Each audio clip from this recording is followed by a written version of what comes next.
What's up, y'all, and welcome to the Cougar Cave with your host, Cougar Dave. Let's get right into it.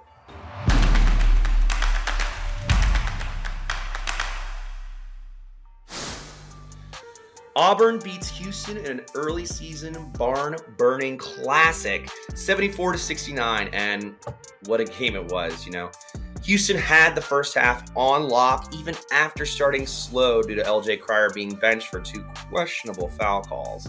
The defense was stout. The first two games of the season, they started on defense and caused a shot clock violation. Can't ask for anything better than that. And the offense was finding ways to get each other the ball for great looks. Milus Uzan is continuing to fluidly pass off the dribble well, and Arsenault looked great off the bench, capping a somewhat sloppy but efficient first half with a nice buzzer beater three from an even better assist. But Auburn made the adjustment at the half and attacked the lack of front court depth that Houston has right now. The key for them wasn't just Janai Broome, who had a great game with 20 points and 9 boards.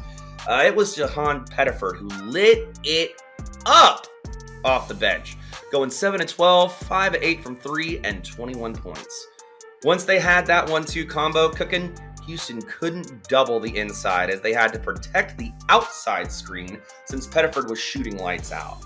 Well, that left experienced big man Broome on burgeoning sophomore JoJo Tugler, who didn't start, but played for 31 minutes compared to Javier Francis's 9. It was clear Francis was struggling to get to game speed after his injury, and throwing him into the claws of one of the best big men in the country is a tough ask.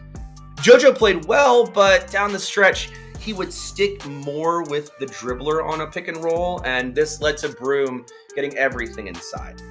Now, UH could have used that steady rim protection, and JoJo sure could have used a bit more rest. Having Uzan ride the bench and ultimately fouled out sealed UH's fate, as he was key to the game staying in, but unfortunately he just had too much foul trouble going into the end of the game. The full court pressure absolutely smothered UH. Every inbound was a battle, and that affected UH greatly in trying to keep up the score. Sharp had a solid game, including a clutch 3 late, but he had a tough time with the pressure put on by the press of Auburn.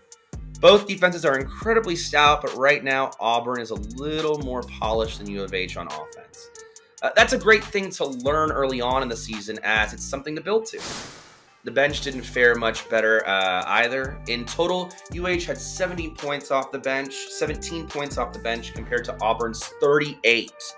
It may be time to look at their high-star prospects for scoring off the bench to get some more consistent offense going, including Mercy Miller, who has already flashed go-to bucket mentality early on. I mean, he has a knack for finding high-percentage shots, and it would only serve him to get some playing time and experience before conference play.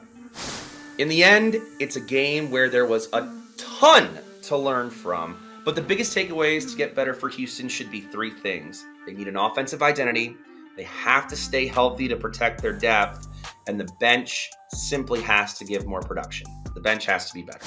Up next, UH plays LA Lafayette's Ragin' Cajuns.